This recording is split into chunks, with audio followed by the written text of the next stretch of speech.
90 দশকের জনপ্রিয় alternative rock band black ভাঙা গড়ার খেলায় সময়ের সঙ্গে সঙ্গে অনেকটাই হারিয়ে গেছে ব্যান্ডটি। নতুন অ্যালবাম বা গানের দেখা নেই বহুদিন। 8 বছর আগে 2016 সালে তাদের সর্বশেষ অ্যালবাম অনুমানুষ প্রকাশ করা হয়, সেই শেষ। এরপর বহু ভক্তের হৃদয় সিক্ত করে হারিয়ে গেছে ব্ল্যাক। তবে এবার ভক্তদের জন্য বড় ধামাকা নিয়ে আসছে ব্যান্ডটি। দীর্ঘ সময় ধরে আড়ালে থাকা ব্ল্যাককে কনসার্টেও দেখা যায়নি বহুদিন। তবে গতরাতে প্রকাশিত এক ভিডিওতে ভক্তদের মনে ফের আশা জাগিয়েছে ব্ল্যাক।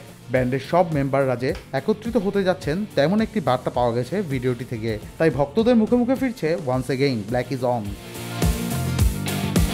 ভিডিওতে জন তাহসান, মিরাজ জাহান ও সুদূর প্রবাসে থাকা টনিকে সে ধামাকার প্রস্তুতি নিয়ে নানা পরিকল্পনা করতে দেখা যায়। তাদের কথোপকথন স্পষ্ট, একসঙ্গে ফের পারফরমেন্সের প্রস্তুতি নিচ্ছে আগের সেই ব্ল্যাক। তবে এটি কি লাইভ কনসার্ট হবে নাকি কোনো পডকাস্ট শো হবে তা ভিডিওতে খোলাসা করা হয়নি। তবে ব্ল্যাকের সদস্যরা বলছেন ভক্তদের চমক দিতে নতুন এই পদক্ষেপ নিচ্ছেন তারা, যেখানে ব্যান্ডের পুরনো সদস্যদেরও দেখা যাবে। সবাই একসঙ্গে হয়েই নতুন কিছু করতে যাচ্ছে ব্ল্যাক। তবে এখনই খোলাসা করতে চাচ্ছেন না কিছু, তার জন্য আর অল্প কিছুদিন অপেক্ষা করতে হবে ভক্তদের।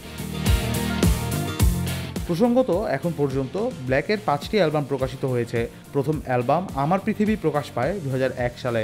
এরপর 2003 সালে উৎসবের পর, 2008 সালে আবার, 2011 সালে কালো এবং 2016 সালে উনমানুষ নামের সর্বশেষ অ্যালবামটি প্রকাশ করে ব্যান্ডটি।